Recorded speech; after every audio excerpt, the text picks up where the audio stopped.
In the fall of 1976, a young couple, Linda and Mark, decided to take a weekend road trip through rural Pennsylvania. They were both excited to spend some time together in the peaceful countryside. Mark had found an old cabin rental, cheap but attractive, tucked away in the woods. When they arrived, it was even more isolated than they expected, surrounded by thick trees and with no signs of neighbors for miles. The cabin was small, dusty, but the couple shrugged it off, thinking they could make the best of it. As they were settling in, Linda found an old journal stuffed in the back of a drawer.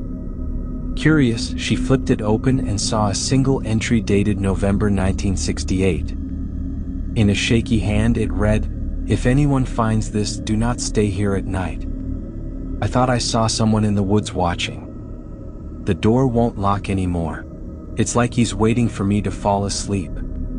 Linda shivered, brushing off the feeling of fear creeping up her spine, and closed the journal, thinking it was just someone's idea of a prank. But that night, she couldn't shake the feeling that they weren't alone. Around midnight, she woke to the sound of footsteps on the doorstep. She sat up, her heart pounding, and nudged Mark awake. They listened together, holding their breath as the footsteps paced slowly back and forth across the creaky wood outside. Mark grabbed a flashlight and, against Linda's pleas, opened the door and shone the light across the door and out into the woods. There was no one there. The woods were silent, but Linda swore she saw movement between the trees, a shadow that slipped away when the light hit it. They decided to lock the doors and try to ignore it, chalking it up to their imaginations. But in the early hours of the morning, they woke again to the sound of slow scratching at the door. They both sat frozen as it moved along the wood, creeping from the bottom of the door to the top, like someone clawing their way up.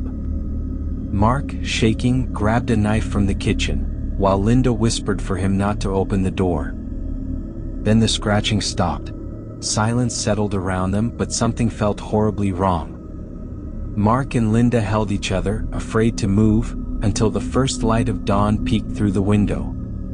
Exhausted and shaken, they packed up immediately and fled, abandoning the cabin. A few weeks later, Linda was curious to research the area, curious if there was any truth behind the eerie journal entry and their night in the cabin. She discovered that in 1968, a man had indeed disappeared in those woods, last seen heading up to that very cabin. When searchers found the place, the door was wide open, and they could see signs someone had been staying there. But the strangest thing was that the searchers found claw marks covering the inside of the door, long, deep scratches as if someone had been desperately trying to get out.